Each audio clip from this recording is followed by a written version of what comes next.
só nós vermos alguns textos. Mas vamos lá. Nosso estudo hoje é no livro de Reis, né? E de novo, lembrando, estou falando o livro de Reis, porque originalmente os dois são um único livro. Então, é o livro de Reis, só que daí hoje nós vamos ter uma breve introdução falando dos dois livros como um todo, e depois nós vamos focar no primeiro livro dos Reis hoje. Domingo que vem nós falamos da história no segundo livro dos Reis, tá? Então, é dessa forma que nós vamos trabalhar. Ontem eu coloquei lá o vídeo do Bible Project, né? Que dá o resumo sobre o livro dos Reis. Então, baseado naquele vídeo, que nós temos um ótimo resumo, é que a gente vai falar e a gente vai ver alguns detalhes aí, ler alguns textos importantes sobre essa história. Então vamos ver aí, primeiro e segundo de Reis, a coroa fraturada, né? Até uma nota, né? Às vezes a gente está tão acostumado, às vezes do jeito que a gente fala, né? A gente fala assim, 1 Coríntios, 1 Tessalonicenses e tudo mais, a gente usa o A, porque a gente fala assim, primeira carta de Paulo aos Efésios, ou aos Coríntios, primeira carta de Paulo, então é primeira a tal coisa. Mas quando a gente está falando aqui não é primeiro a Reis, porque não foi um livro escrito para os reis, por isso a gente fala primeiro de Reis, primeiro de Samuel, né? Dessa forma a gente fala primeiro de Crônicas e não primeira Crônicas, mas é vício que a gente tem, né? No nosso meio cristão. Mas vamos lá. O que nós temos nos dois livros de Reis, o geral dessa história, né? Os 5 movimentos de uma tragédia.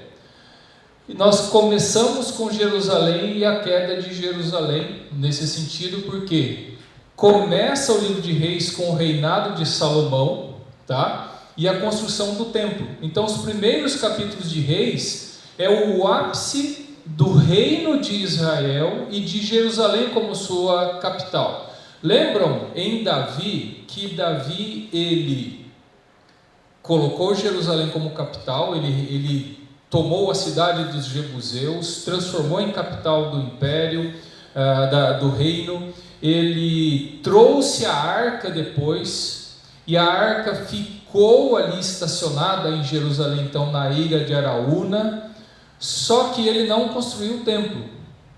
E na verdade ele vai explicar depois para Salomão, vai aparecer no livro, de que Deus proibiu Davi de construir o templo, e Deus disse, porque você é um homem sanguinário, e um homem que derrama sangue. Assim, mas é claro, ele foi para guerras, mas não é isso. O termo dá a ideia de que Davi derramou muito sangue inocente, não só o Urias, que ele assassinou, mas outras pessoas que ele assassinou para ganhar favor dos filisteus, gente inocente. Ele ia no deserto do Negueb, atacava pequenos vilarejos, matava todo mundo para não sobrar ninguém para contar a história, e ia para os filisteus e falava assim, olha, eu fiz isso daí num vilarejo judeu, eu ataquei judeus, gente do meu próprio povo, então ele enganava os filisteus com isso, só que para enganar os filisteus, ganhar o favor deles enquanto ele estava fugindo de Saul, ele matou muita gente inocente. Então Deus disse, você não vai construir o templo, porque você derramou muito sangue. E quando ele fala, se você derramou muito sangue, é nesse sentido, o termo às vezes em hebraico está falando, você derramou sangue na terra, que é a mesma ideia lá com Abel, o sangue do teu irmão lá na terra está clamando. Então assim, você derramou sangue inocente, você não vai construir o templo. E daí por isso que o Salomão é que vai construir. Davi prepara tudo, o livro das Crônicas é que vai dar esses detalhes da preparação de Davi, porque o livro de Reis não conta dessa preparação, mas Davi explica para ele que quando for o tempo certo ele deve construir. Assim que Salomão começa a reinar, né, começa a introdução do reino de Salomão, ele constrói o templo, e o templo é consagrado, e tem assim o auge do reino de Israel em todos os sentidos. Jerusalém, o templo construído, e a expansão do reino através dos acordos comerciais de Salomão faz o reino de Israel se expandir de forma gigantesca. Então, o livro de Reis começa de uma forma maravilhosa com Salomão e já começa a ruir com Salomão, né? Divisão. Aí depois da morte de Salomão, o filho dele Roboão entra e aí tem já uma divisão. O reino é dividido em dois, porque eles têm uma briga. 10 tribos ficam lá no norte e 2 tribos ficam no sul, fazendo o reino do norte e o reino do sul. Aí nós temos a resistência profética no meio do livro, que você tem alguns personagens que são profetas em toda essa história, mas principalmente no final de 1º de Reis e no começo de 2º de Reis, ou seja, no meio dessa história, você tem 2 grandes profetas, inclusive fora do normal do que é um profeta, você tem Elias e Eliseu. A história bem no meio dos 2 livros está Elias e Eliseu. E é por isso que o primeiro livro dos Reis na Bíblia judaica fica em que divisão? Dos livros proféticos. Como eu já tinha falado, os livros de Josué, Juízes também? Sim. Josué, Juízes, Samuel e Reis. Esses livros não são chamados livros históricos na Bíblia hebraica, são chamados livros proféticos. Esses são os primeiros profetas. E daí os outros profetas canônicos que a gente chama, né? Isaías, Jeremias, Ezequiel e tudo mais, também faz parte do bloco dos proféticos. Mas esses livros que a gente chama de históricos, eles são chamados de proféticos para os judeus. Por quê? Porque nós vemos a atuação dos profetas e no meio de toda essa bagunça, os profetas são a voz de Deus para mostrar para o povo de Israel que eles estão caminhando longe da aliança. Tá, então nós temos no centro a resistência profética. Deus envia profetas para conter a corrupção. Aí nós temos o exílio do norte, o reino do norte, que são as 10 tribos que se juntaram no norte, eles vão para o exílio. O reino da Assíria, nunca confunda com Síria. Síria fica ali perto de Israel, ali na região da Palestina, mas a Assíria, que era bem lá no norte, era a grande potência da época, e no ano 722 a.C., eles tomam a capital do reino do norte, Samaria, destroem e mandam todo mundo embora de lá. E no final, nós temos Jerusalém sofrendo a mesma coisa, só que dessa vez a Assíria perdeu o poder para a Babilônia, a Assíria é engolida pela Babilônia, e aí a Babilônia vem, e no ano 586 a.C., Jerusalém é invadida, é destruída, o templo é destruído, acabou tudo. E o livro de Reis acaba assim, né? Então, com essa tragédia. Então nós vamos ver um pouco desse desenvolvimento. Nós vamos ver, então hoje, né, a gente vai chegando, o que acontece. Nós vamos ver o que acontece no primeiro livro de Reis, mas a gente ainda tem só mais 2 pontos aqui para considerar desse total do livro. Primeiro, o diagnóstico da aliança. O autor avalia cada rei usando um critério rigoroso focado na fidelidade, não no sucesso militar ou econômico. O que acontece? A gente vai começar, depois da divisão do reino, começa a ter o reino do norte e o reino do sul. Daí fala assim, no 2º ano do reinado de Acabe, começou a reinar em Jerusalém tal rei. E ele vai mostrando cada ano, cada rei no reino do norte e no reino do sul. E cada rei, ele dá um relatório. Basicamente, ou quando ele está começando, ou quando ele termina, quando ele morre, e fala assim, não fez o que era, o rei tal não fez o que era reto perante o Senhor em todos os seus dias, fez pior do que o seu pai, ou fez melhor do que o seu pai, então ele fica dando um relatório. Ou, tal rei fez tal coisa, andou nos caminhos de seu pai Davi, e caminhou com o Senhor, e tudo mais. Só que é triste o seguinte, no reino do norte, dos 20 reis, nenhum é considerado bom. todos os 20 reis está lá, fez o que era mal perante o Senhor. E no Reino do Sul, dos 20 reis que são listados, só 8 fez o que era reto perante o Senhor. O restante fez o que era mal diante do Senhor, né? Então a gente vê esse relatório é muito triste. E aí o que acontece? O Reino do Norte nós temos a corrupção total. No Reino do Sul nós temos uma preservação parcial. Sempre aparece alguns fazendo aquilo que é certo, mas só de vez em quando, né? Então isso que ocorre. E aí nós temos a questão dos profetas, os vigilantes da aliança, que eles, o mito, até como no vídeo eles usam o termo cartomante, como está aqui, o profetas como meros cartomantes ou adivinhos do futuro. Isso é mito. Profeta não é nada disso. Profeta não é quem fala do futuro. São alguns que falam do futuro. Ou pega Isaías, 66 capítulos. Algumas partes do livro, ou boas partes do livro, falam do futuro, porque Deus revelou para ele o futuro, e tantos outros profetas.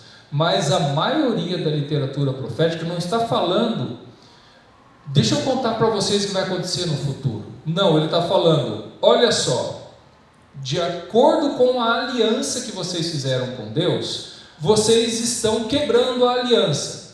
Por isso, vai acontecer o que a aliança já diz: Deus vai punir vocês. E ele só está lembrando o povo, e essa é a principal função, lembrando o povo da aliança, de que eles estão quebrando a aliança, de que eles estão longe da aliança e que eles devem se arrepender e voltar. Senão, tal coisa vai acontecer. E esse tal coisa vai acontecer já está previsto na aliança. Mas aí Deus revela: olha, eu vou fazer assim, vou fazer assim, vou fazer assim com eles. Então essa é a função. A realidade é representantes diretos de Deus, do Deus de Israel, atuando como vigilantes da aliança. O que eles faziam? Denunciavam a idolatria e a injustiça social entre a realeza e o povo. Lembravam Israel do seu chamado central, ser uma luz para as nações. Exigiam o retorno imediato à obediência aos mandamentos da Torá. Essa era a função do profeta e eles faziam isso, tá? E aí então nós vamos para agora focar no primeiro livro dos Reis, tá? A partir de agora nós falamos até agora em geral, os dois livros como um livro só, que é uma única história. Hoje nós vamos focar no primeiro livro dos Reis. Se você vê aí, abrir na sua Bíblia, 1 de Reis capítulo 1, você vai ver, Davi ficou velho, Davi vai morrer, Aí ele só prepara a transição. Começa alguns movimentos para tentar tomar o reino. O Adonias, já falei recentemente aqui para vocês, o Adonias quis tomar o reino, de Salomão. O profeta Natã, com a Batseba, o Natã fala assim: olha, Batseba, se você não agir rápido, o seu filho Salomão não vai entrar no trono. E o Davi falou que era o Salomão que era o escolhido dele. Já tem gente se movimentando, sabendo que o Davi está para morrer, gente se movimentando para tomar o trono. Aí eles fazem armam uma situação para explicar para Davi o que está acontecendo e fazer ele logo, antes de morrer, já colocar o Salomão no trono. E aí você vai ter os primeiros capítulos, capítulo 1 e 2, falando disso. E inclusive depois, o que nós vamos ter, deixa eu até relembrar aqui, capítulo 2 são as instruções de Davi a Salomão. E aí até uma coisa que vai acontecer aí, que eles salientam aqui acontece o seguinte: sangue no alicerce. O caso é o seguinte: isso é o capítulo 2. As últimas palavras de Davi pedem fidelidade à aliança, mas a consolidação do poder de Salomão ocorre através de uma série de assassinatos políticos calculados. Por quê? Davi dá 3 recomendações para o Salomão. Ele fala uma: seja fiel à aliança com Deus. A mesma recomendação que o Josué deu antes de morrer, a mesma recomendação que o Moisés deu antes de morrer, o Davi fala a mesma coisa para o Salomão: seja fiel à aliança. Ótimo, só que depois o Davi fala assim: agora, humanamente falando, fica esperto, porque quando há uma transição no reino, existe gente querendo dar um golpe. Aí o Davi lista todos os possíveis golpistas. E o Salomão mata os 3 possíveis golpistas. Infelizmente, isso era prática comum na época. Todos os povos, isso não naquela época só, por muito tempo. O Herodes o Grande matou todos os irmãos dele e depois matou a própria mãe, para ter certeza que nem a mãe ia tomar o trono dele. É tudo gente boa assim. E como o filho do Gideão em Juízes matou os 70 irmãos que ele tinha, para poder tentar criar um reino de Israel ainda no livro de Juízes. E você vai ter isso no Reino do Norte, no primeiro livro de Reis ainda. Você vai ver um matando o outro. Um cara vai lá e trai o rei e mata o rei e se torna rei. Daí o amigo desse vai lá e mata ele e se torna rei. Aí vai outro e mata esse e se torna rei. Então, essas conspirações acontecendo, mas a gente vê uma questão triste aí do Davi e do Salomão. Ao invés de confiar que era o Senhor que ia estabelecer o reino dele, ele não precisava fazer essas manobras, eles acabam fazendo. Porque é aquele negócio de... Ninguém disse que essas pessoas... Não está tendo um golpe, não estão tentando fazer um golpe. É tipo, né? Como é que era que o Bush fez quando falou no Iraque? Era guerra preventiva, né? Ninguém atacou, eu já vou destruir, né? É aquele negócio, como estabelecer a paz? É só destruir o inimigo, tem paz. Então vão acabar com o inimigo, né? Essa lógica triste aí, né? Mas olha só. Então, aqui nós temos um resumo. Os primeiros 10 capítulos do livro de Reis é o reino de Salomão, tá? Quando ele vai se tornar rei e as primeiras atitudes. A era de ouro e a semente da corrupção. O reinado de Salomão atinge o ápice da promessa davídica, mas começa com violência. Isso daqui. O que acontece o ápice da promessa davídica? O encontro do céu e da terra. Salomão pede sabedoria e constrói o templo. O design, ouro, joias, anjos, árvores, ecoa o jardim do Éden, o lugar onde Deus habita a humanidade. A gente não vai ter tempo de falar aqui, mas é muito bonito ver realmente, se você vê em detalhes, os utensílios do Santo dos Santos e os utensílios do templo. O que Deus manda construir? Árvores frutíferas, desenhos de árvores lá dentro. O templo é uma reprodução do jardim do Éden, o lugar onde Deus habitava com os homens. E é essa ideia. Então o templo é o de novo lugar onde Deus vai habitar com os homens. É essa ideia que é passada na construção do templo. Então o adorno é nesse sentido realmente, né? Agora olha só, se você vê muito rapidamente, começa, se você vê aí na sua Bíblia, né? Capítulo 2, tudo bem, aí você tem o começo do reinado de Salomão. Capítulo 3, que é bonito, Salomão pede sabedoria. Capítulo 3, versículo 1, Deus fala para ele: olha, o que você quer? Você quer riquezas? Você quer paz? Eu quero sabedoria para poder reinar. E Deus fala: porque você não pediu riquezas, não pediu isso, não pediu aquilo, e pediu sabedoria, eu vou te dar sabedoria, e vou te dar riqueza, e vou te dar tudo que você poderia ter pedido e não pediu. E aí então, como Salomão pede sabedoria, você vê que no capítulo 3, versículo 16, você tem aquela história das 2 mulheres que vêm disputar uma criança, e o Salomão fala: corta a criança no meio, dá metade para cada uma, para revelar quem é a verdadeira mãe. E isso serve para mostrar a sabedoria de Salomão, né? É uma história selecionada para mostrar quão sábio ele era. Depois no capítulo 4 você tem os assessores de Salomão, que na verdade está mostrando o tamanho do reino dele, vê como ele se tornou um baita de um reino, uma estrutura gigantesca, né? Quanta gente trabalhava com ele. Aí você tem capítulo 4, versículo 20, as provisões diárias de Salomão. E não é as provisões diárias ali colocadas simplesmente para a gente saber o que tinha para o Salomão comer, o quanto o pessoal comia, mas para nós termos noção do tamanho que era o reino, de tanta coisa gigantesca que acontecia ali, a quantidade de gente que comia. Depois a sabedoria de Salomão, ainda no 4:29 é mostrada. Aí no capítulo 5, os preparativos para a construção do templo. E agora vai começar a questão da construção do templo, vai tomar os próximos capítulos, tá? O templo começa a ser construído, e lá no... Cadê? Inclusive, capítulo 6, versículo 1, é um versículo extremamente importante, porque ele relaciona a construção do templo com a saída do Egito.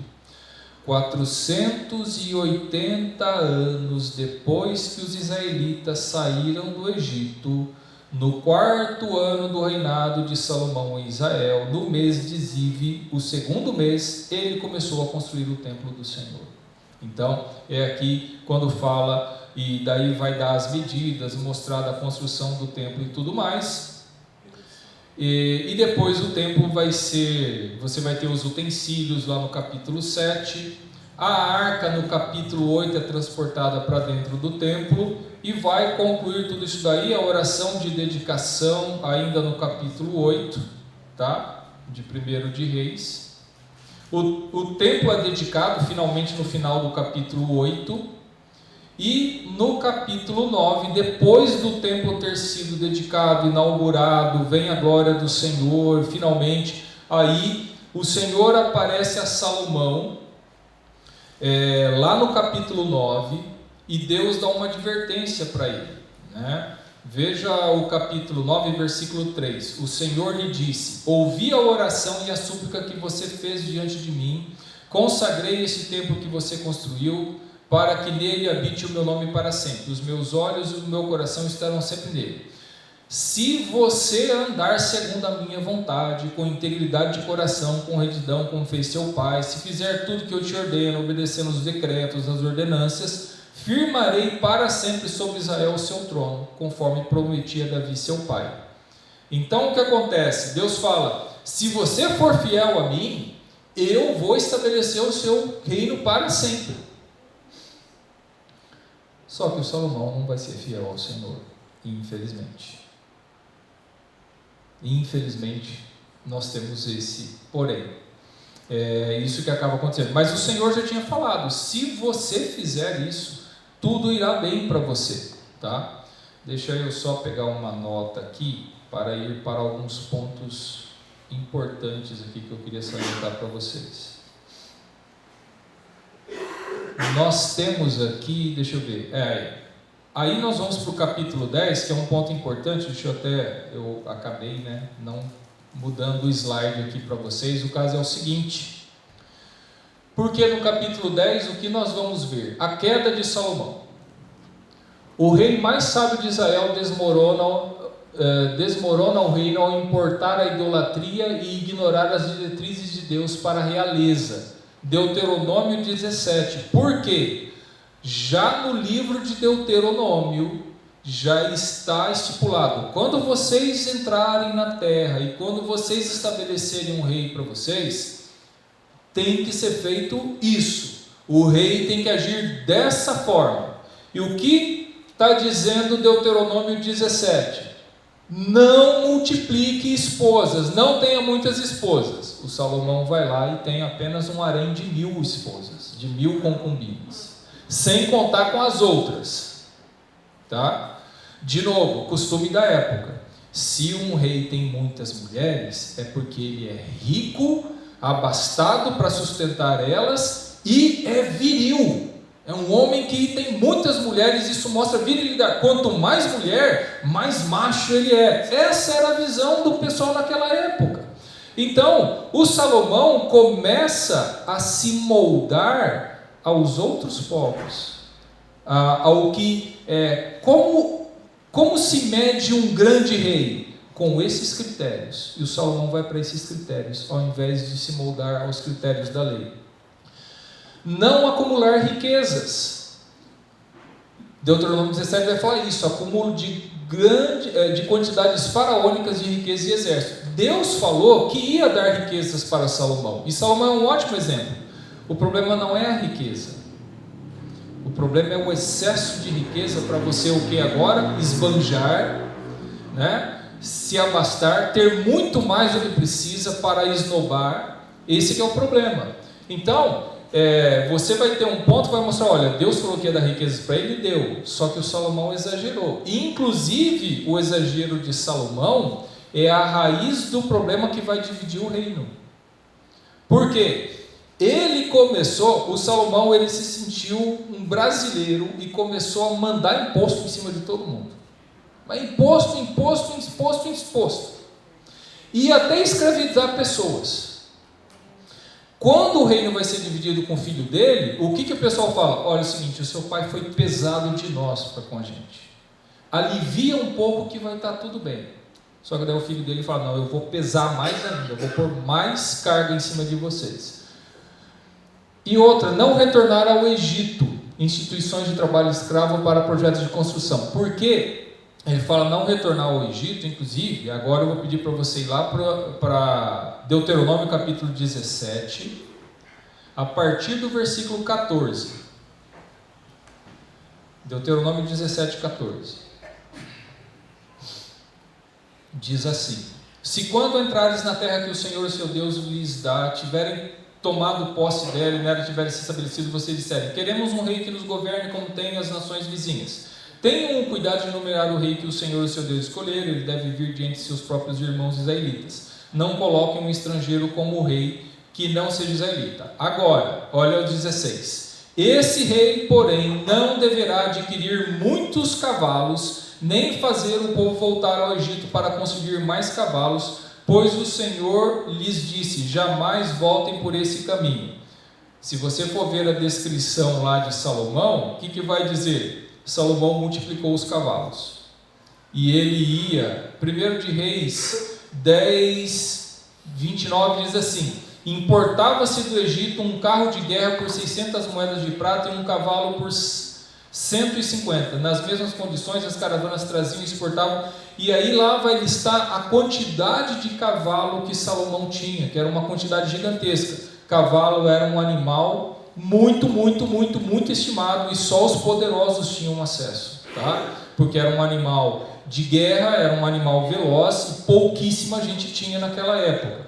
Então isso é para mostrar também o poder dele. Então aqui fala, Deuteronômio 17 fala assim, esse rei não deve multiplicar cavalos. Salomão tem mais cavalo que todo mundo.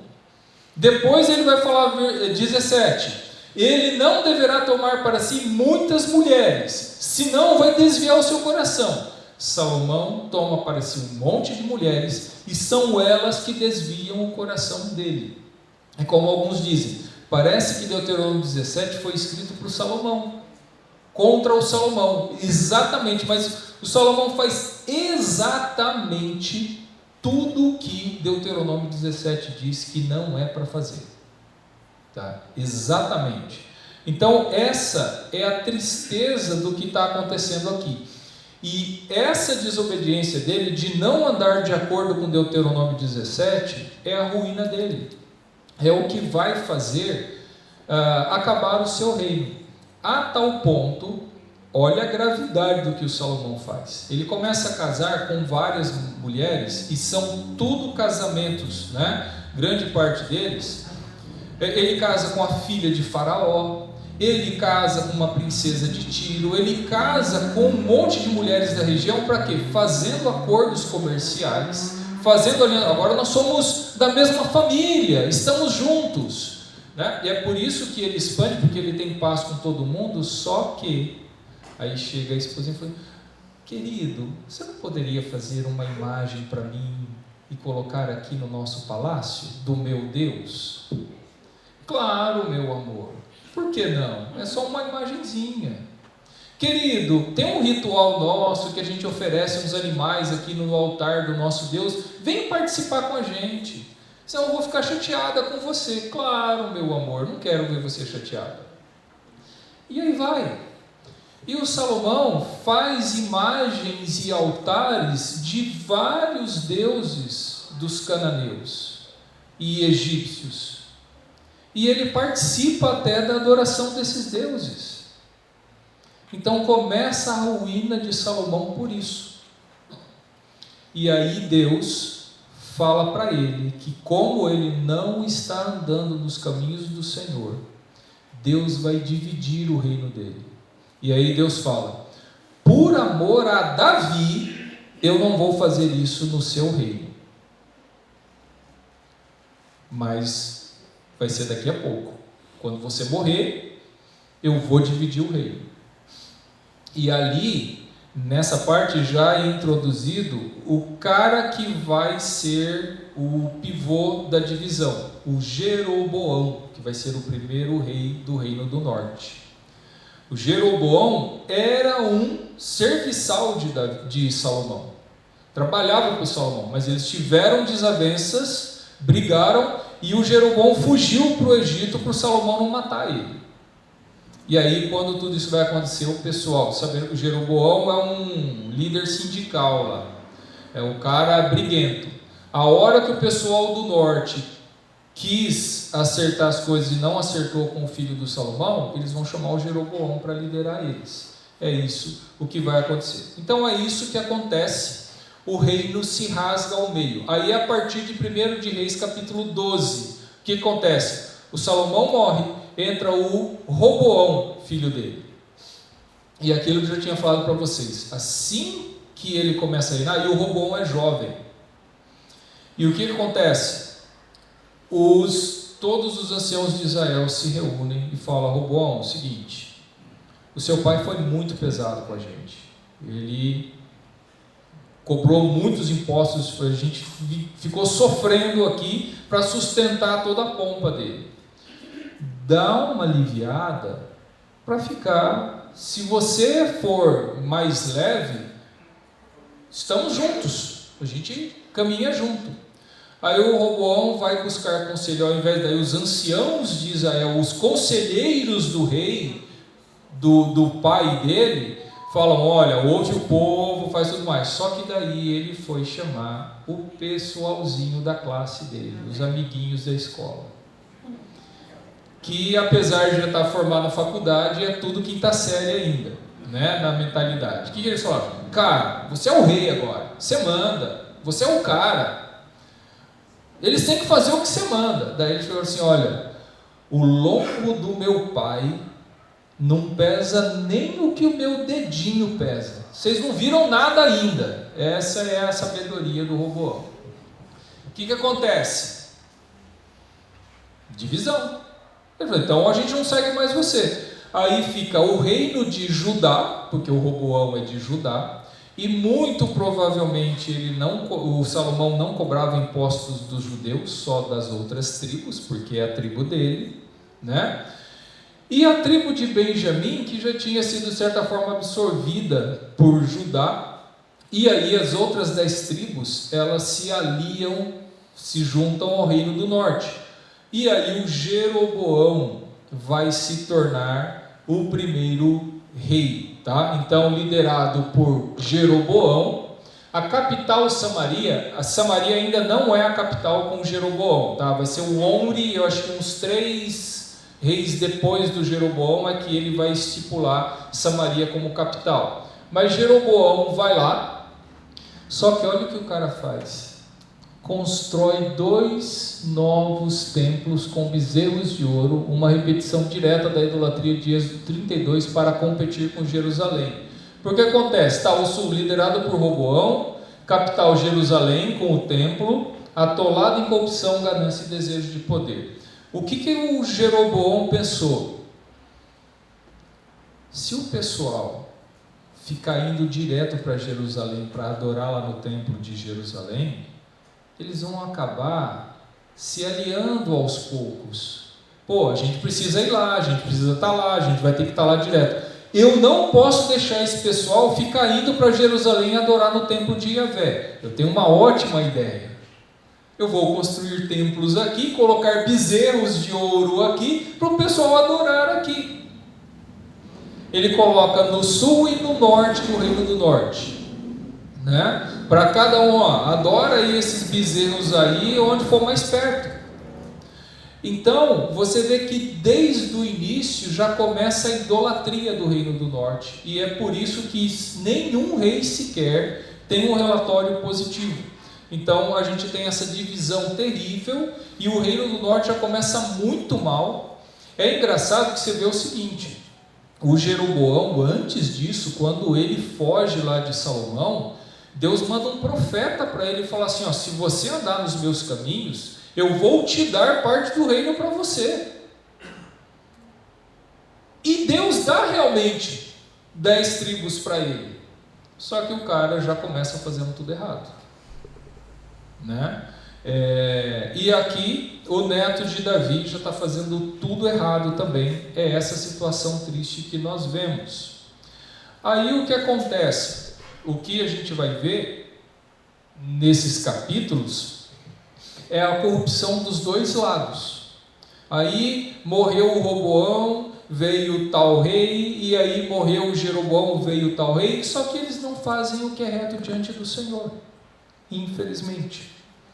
E aí o que acontece? A resistência profética. A partir do capítulo 17, nós temos o Elias, tá? Elias contra Acabe. E aí, a história de Elias e Eliseu está acontecendo lá no Reino do Norte, nas 10 tribos, não no sul, com Jerusalém e a tribo de Judá e tudo mais. A história deles é lá no norte. O que acontece? No auge da corrupção do norte, Deus levanta profetas para confrontar o rei mais perverso de Israel e sua esposa Jezabel, o Acabe e a Jezabel. A Jezabel era uma mulher cananeia que trouxe o culto a Baal para dentro do reino do norte, estabeleceu. Você lembra quantos profetas, 450 sacerdotes, né, de Baal estavam lá no Monte Carmelo? Então, eles simplesmente, com o poder da monarquia, eles impuseram o culto a Baal a todo o reino do norte. E aí a coisa vai se pervertendo cada vez mais. A Jezabel era uma mulher de gênio forte, né? A gente vê na história do Nabote, né, que tinha a vinha, que o Acabe lá meio, né, vai mostrando a personalidade do pessoal. O Acabe meio lá, eu fui lá, eu queria tanto a vinha do Nabote e ele não quis vender para mim, fiquei chateado. Daí ela fala, que isso? Você é o rei de Israel. Ela vai lá, mata o cara, né, manda matar o cara e fala, pronto, a vinha é sua, né? Para de chorar, né? Então, esse tipo de personalidade aí, ela que fala que vai matar o Elias, então ela, um gênio muito forte, e o Acabe vai junto, né? Acabe e Jezabel instituem a adoração cananeia a Baal. Elias, um homem selvagem do deserto, desafia 450 profetas de Baal no Monte Carmelo. Apenas o Deus de Israel responde com fogo do céu. Essa é uma história bem conhecida, né? Essa história lá do Monte Carmelo. Então é isso que está acontecendo aqui. Então, nesse bloco do 17 ao 22, o 22 já é o último capítulo de 1 de Reis, tá? Essa é a parte final do livro de Reis, essa questão do Elias com o Acabe, a Jezabel e tudo que vai acontecer. A história é longa, diríamos assim, né? Ela tem vários detalhes. Lembram que nós temos isso assim, o Elias surge, inclusive assim, só fala que apareceu, né? Deixa eu até lembrar aqui, 1 de Reis 17, como é que fala? Isso, ora, Elias de Tisbe, em Gileade, disse a Acabe. Então não fala, tinha um profeta, tal, só fala, o Elias foi lá e disse para o Acabe, né? E o que acontece, né? Não vai chover e não chove por 3 anos. Ele, enviado por Deus, vai falar assim, Deus está, juro pelo nome do Senhor Deus de Israel, a quem sirvo, que não cairá orvalho nem chuva nos anos seguintes, exceto mediante a minha palavra. E aí não chove mesmo, tá? Então é importante entender nesse sentido a diferença que a gente percebe em Elias e Eliseu, é que eles não são simplesmente profetas como o Isaías, o Jeremias, o Ezequiel. Por quê? Eles não só profetizam, eles operam milagres, e inclusive em alguns momentos o que eles fazem? Eles oferecem sacrifícios como se fossem sacerdotes também. Então é um tipo diferente de profeta, de certa forma, mas são esses profetas que estão ali, exatamente os milagres para mostrar que Deus está com eles. E isso que é um ponto importante de nós entendermos os milagres. Os milagres servem como sinal apenas, né, para mostrar que Deus está com aquela pessoa, que Deus está agindo e tudo. E nesse momento, no Reino do Norte, com uma depravação tão grande, o culto a Baal, era importante mostrar que quem fazia milagres, que quem era o verdadeiro Deus, era o Elias, que estava com o verdadeiro Deus. Então essa era a necessidade e a importância. Porque a gente fala, né, se Deus ama, por que Deus não cura as pessoas? A gente teria uma discussão longa aí nesse sentido, né? Mas você vê no ministério de Jesus, até fala assim, por que Jesus não sentou numa pedra e ficou com a mão assim o dia inteiro? Vai passando aí, vai passando, quem passar está curado de tudo. Por que Jesus não passou 5 anos curando absolutamente todo mundo que existia em Israel, se ele tinha poder para isso?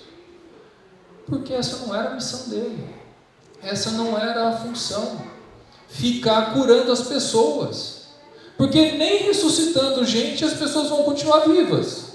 O Lázaro morreu de novo. Tinha coisa mais importante para ser feita, mostrar o caminho para a vida eterna. Então os milagres são um sinal e não uma coisa que tem que acontecer a todo momento, a qualquer hora, e porque Deus não faz isso, né? Então o que acontece? É importante esses 2 homens, Elias e Eliseu, operarem milagres nessa situação. É isso que está acontecendo aqui, tá? Então você vai ver essa história desses 2 profetas, tá? Que a gente vai ver, que é essa questão toda. Aí a gente tem aí essa questão do desafio lá com os 450 profetas de Baal no Monte Carmelo. Lembra o que ocorre depois de Elias, né, de Deus ter mandado fogo, matou todos os profetas de Baal. Só que quando a Jezabel soube que todos os profetas foram mortos, o que ela falou? Ela jurou que ia matar ele. E o Elias, que foi usado por Deus para cair fogo do céu e o povo matar 450 profetas, quando essa Jezabel fala isso, o que ele faz? Foge, com medo. Parece que ele já está estressado, já está com burnout. Ele sai correndo, vai em direção ao Monte Sinai, foge. Ele está estressado. E até quando Deus vai aparecer para ele, né, é muito bonita a descrição quando ele está lá na caverna. Inclusive no meio do caminho os anjos alimentam ele, né? Mas daí depois, quando ele está lá, fala assim: veio uma tempestade, né? Um vento muito forte, e Deus não estava no vento muito forte. E veio terremoto, e Deus não estava no terremoto. Aí veio uma brisa, um vento levinho, e aí Deus falou com ele. E o que Deus fala? Elias, o que você está fazendo aqui? E o Elias: pobre de mim, eu sou o homem de Deus, e só sobrou eu, todo mundo não anda nos caminhos de Deus, só sobrou eu, estou tentando me matar. Falei assim: espera um pouquinho, meu filho, espera um pouquinho. Não está só você não. Tem 7.000 pessoas lá em Israel que não dobrou os joelhos a Baal. E são fiéis a mim. Você não está sozinho não. Não dá essa de coitadinho não. Recupera as forças e volta e continua o seu ministério. E aí ele volta. Então, é isso que está acontecendo. Uma coisa importante que aqui mostra o slide, o resumo disso, que o confronto social, a idolatria gera injustiça. Acabe abusa de seu poder real para assassinar um agricultor e rouba o vinho de sua família. Elias anuncia a queda de sua dinastia. O que acontece aqui? E você vai ter outros profetas. O Amós é um ótimo exemplo. O Amós também, o ministério dele, claro, muitos anos depois disso daqui, o Amós, não, alguns anos depois, não muitos anos, o Amós, ele vai trabalhar, falar muito da justiça social, e o importante é entender o seguinte, que a vida religiosa está intimamente ligada com as questões sociais. A idolatria leva à injustiça social, né? Só porque não pode ter alguém que adora Baal e cuide dos pobres? Sim, não é essa a questão, às vezes acontece. Só que o curso natural é que essas pessoas que seguem outros deuses, eles seguem por quê? Porque em Israel sempre houve um sincretismo religioso em Israel, sempre, infelizmente sempre. Só que o que o pessoal fazia? Não, eu sou israelita, eu sou do Deus Israel, eu sirvo a Yahvé. Só que me falaram que se eu fizer um sacrifíciozinho ali no alto do monte para Baal, ele manda chuva. O Baal é o que manda chuva. Inclusive ele tem uma imagenzinha de Baal desse tamaninho assim, está o Baal assim, uma imagem magrinho e tudo mais. Só que ele está com um raio na mão, porque ele era o Deus do trovão, né? O Deus da tempestade, da chuva e tudo mais.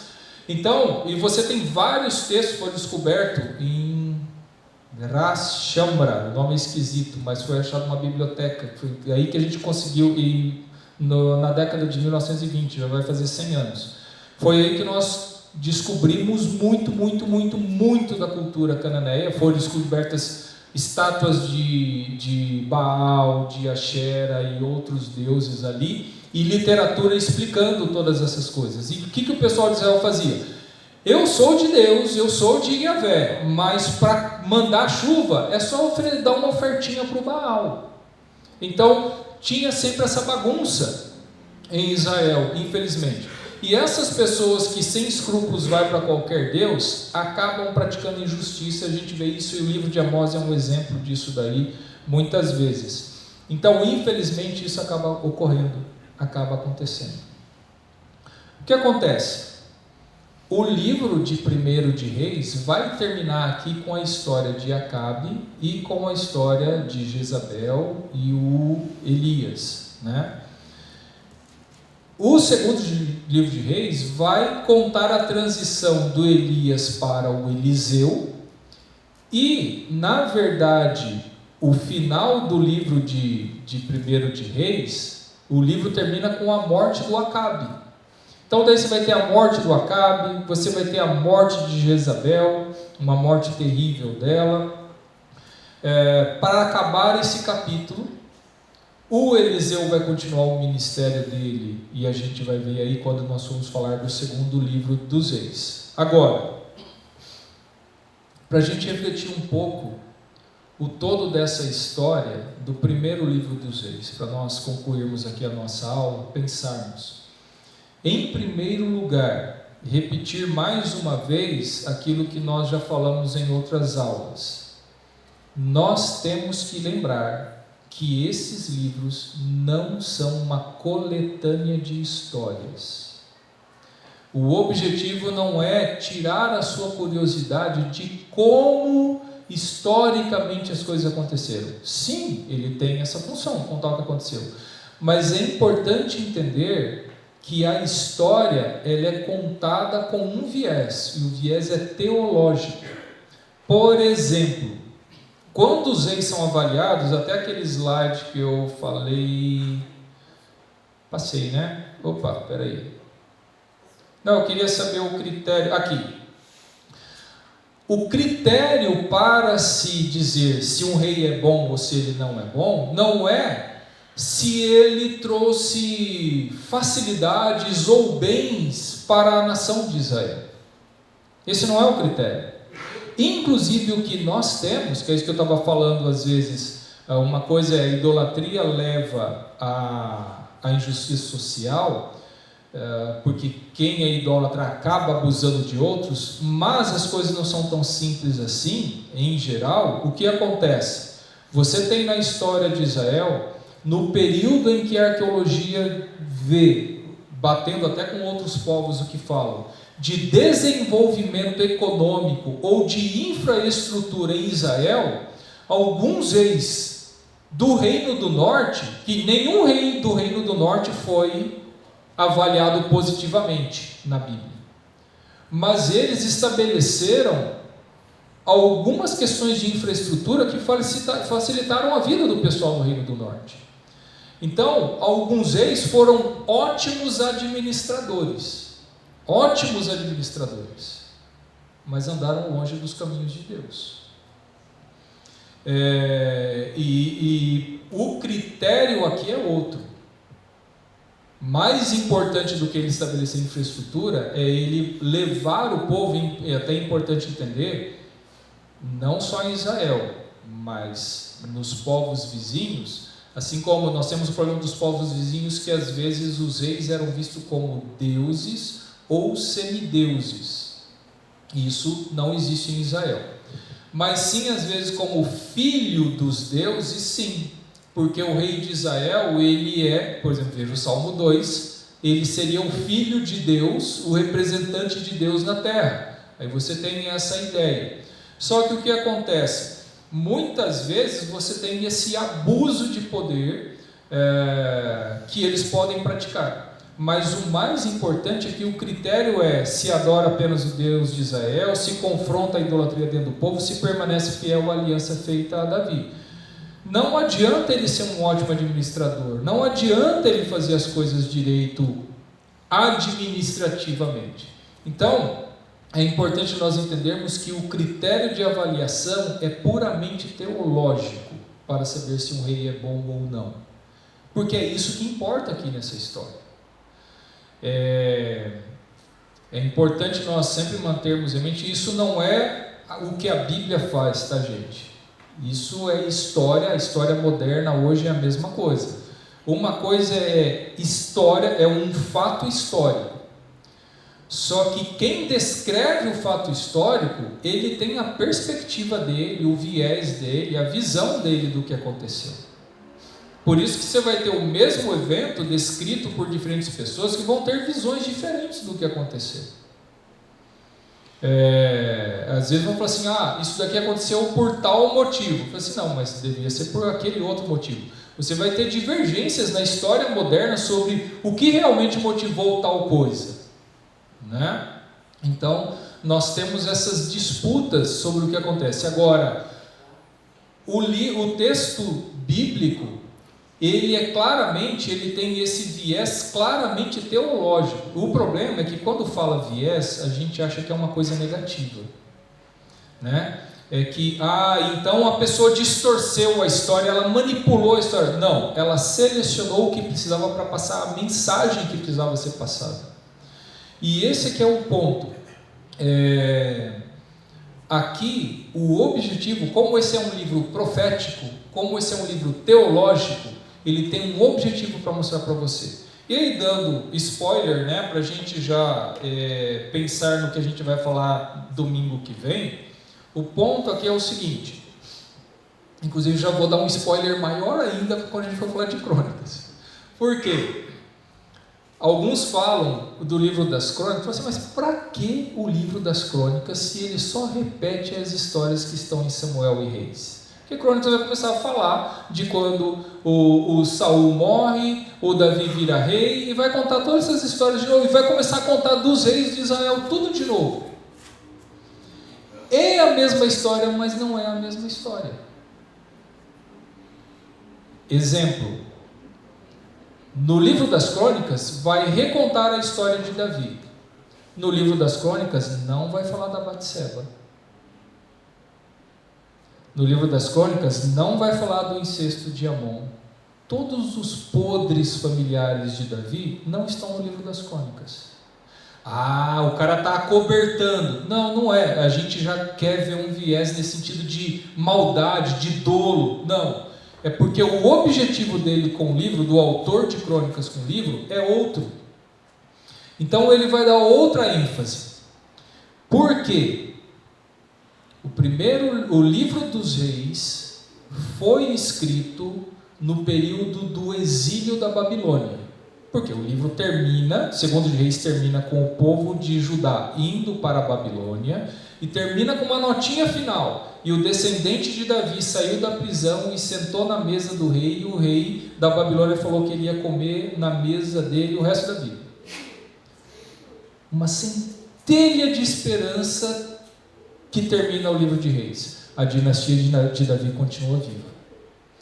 Só que o livro de Reis, ele tem o objetivo de dizer por que nós chegamos aqui.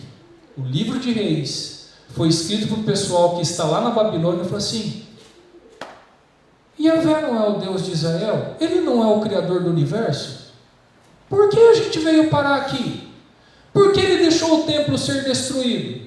Como tudo isso aconteceu com a gente? Como Deus deixou... O livro de Reis vai explicar. Deixa eu contar para você. Olha o que os nossos representantes fizeram. Olha o que eles fizeram. Olha como Deus mandou o profeta. Olha como eles continuaram não ouvindo. Olha como desobedeceu, como desobedeceu, como desobedeceu. Olha como Deus já tinha advertido que se continuasse assim, não ia ter jeito. Nós estamos aqui por causa disso. E ele está falando, os nossos líderes não obedeceram a Deus, e junto com os líderes nós mesmos, por isso nós chegamos aqui. O livro de Crônicas tem outro objetivo. O livro de Crônicas conta a mesma história, só que agora o livro das Crônicas está no final do exílio. Inclusive o livro das Crônicas termina contando, o pessoal voltou do exílio. E o livro das Crônicas, ele está respondendo a seguinte pergunta: e agora? O que a gente faz? O que nós precisamos fazer? Por isso o livro das Crônicas vai começar com 10 capítulos de genealogia. Por que genealogia?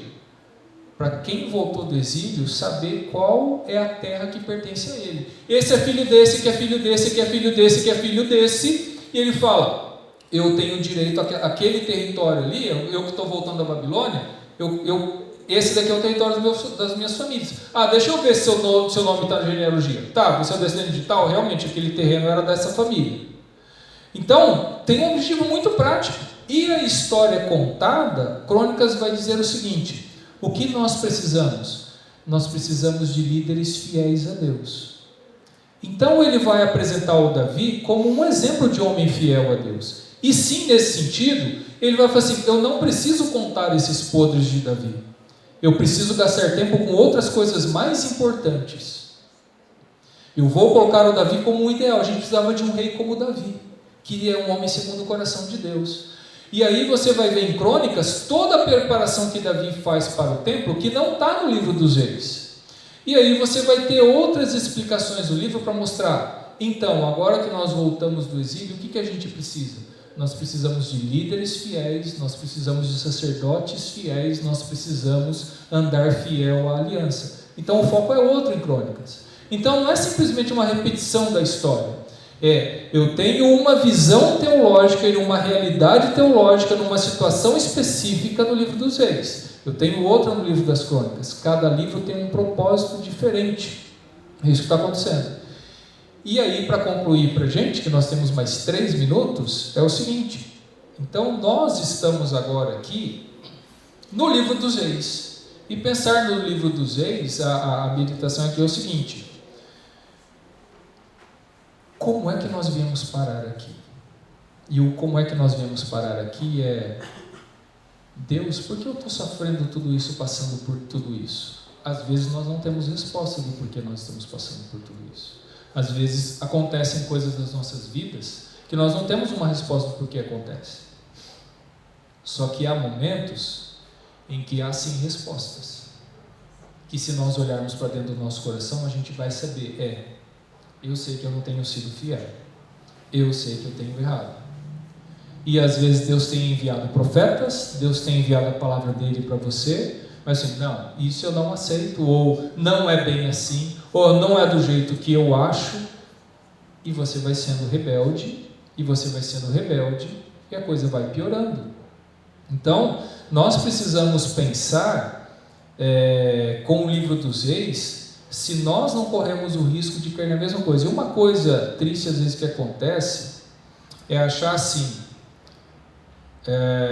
se uma pessoa é de Deus, se Deus te abençoou, eu creio que todo mundo passou por isso, né? Deus abençoa a gente vê Deus agindo na nossa vida, trabalhando nas nossas vidas, nós corremos isso e assim, eu sou o queridinho de Deus, e como eu sou o queridinho de Deus, vai andar tudo bem comigo, e Deus sabe que eu e Deus, nós somos amigões, eu não preciso conversar com Ele hoje porque eu não tenho tempo. Deus sabe que nós somos amigões, eu não tenho tempo de ler a Bíblia, mas Deus, estamos juntos. E quantas vezes nós vemos ruína de grandes homens e mulheres de Deus? Até a brincadeira que a gente fazia, né? A gente fazia, não, faz até hoje. Lembra do Silas Malafaia? Quando o Silas Malafaia tinha bigode, ele era crente, né? Quando perdeu o bigode, né? Caiu o negócio, porque tipo assim, as aberrações dele, trazer gente de teologia da prosperidade, um monte de coisa, abrir a própria igreja dele, orando para que Deus permita que ele troque o avião dele. Olha que bênção, né? Que grande testemunho para aqueles que não são crentes e tudo mais, né? Então nós temos essas coisas e tantos outros. Lembram do Caio Fábio, né? Só os dinossauros lembram do Caio Fábio, né? Então estamos juntos, somos dinossauros juntos, né? Então o que acontece? Nós temos tantos outros homens e mulheres de Deus. O Philip Yancey tem livros maravilhosos, infelizmente, problemas conjugais, né? Parece que de infidelidade, se separou, se juntou a outra mulher e tudo mais, e tantas outras pessoas, né? Aquele que está em pé, cuide para que não caia. E é isso que nós temos que ver no livro de Reis. Deus muitas vezes está falando, e nós já, não, está tudo bem, é assim mesmo. E a gente salienta isso no domingo que vem. O que vai acontecer quando vai aparecer o Josias? E o Josias já foi profetizado lá atrás, tá? Aqui no primeiro livro de Reis, vou até ver se aparece aqui. Desculpa, gente, eu estou estragando a aula que eu falei que a gente ia terminar, não estou terminando aqui. Espera um pouquinho.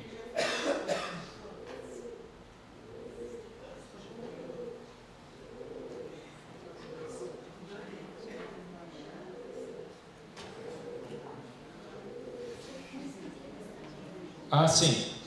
Por favor, abra 1 de Reis, capítulo 13.